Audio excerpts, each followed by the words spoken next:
Born in Liberia, Moses Gilbert was just 4.5 years old when he was adopted by Ian and Carol Johnson and brought to Canada.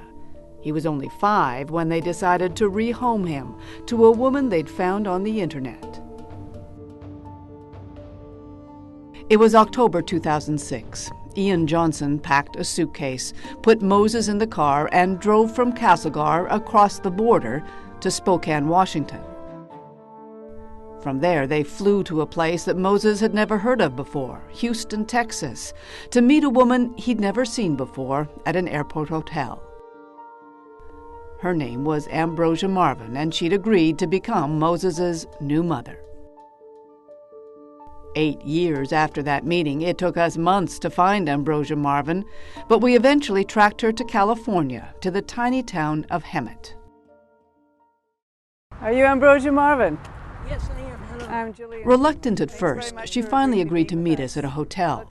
She told us she was a single mother in 2006, a part-time teacher who'd already raised 2 children from adoptions gone wrong. When she thought she'd like a 3rd child, she started looking at adoption sites online. As a single person, I didn't have the money to go to China or go to the former Soviet Union or go to Africa. And I thought, well, then maybe I could find a child on the rebound. This was on the Yahoo group, just a Yahoo group. There were groups for everything under the sun, people who like classic cars, people who fly airplanes, people who are interested in speaking Chinese, and there was a group for people who were looking to rehome their children after a disruption.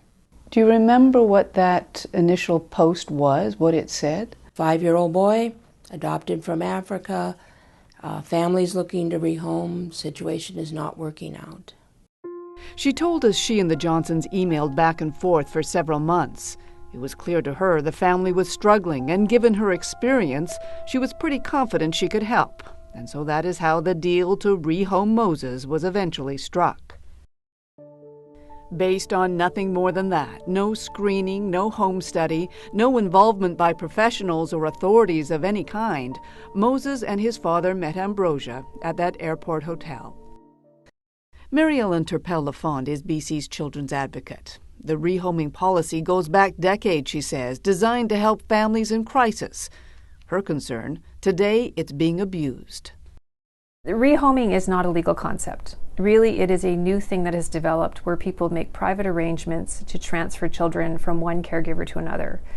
Those transfers happen outside the system of protection for children. So I have deep concerns about this because it might be a very fancy way, a very comforting way of saying trafficking in children.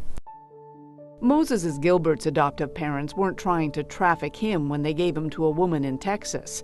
In their minds, they were just transferring custody. While the rules may be vague about that, there's one rule that's crystal clear. You can't take a child across the border with the intent of leaving him there without the authorities being involved.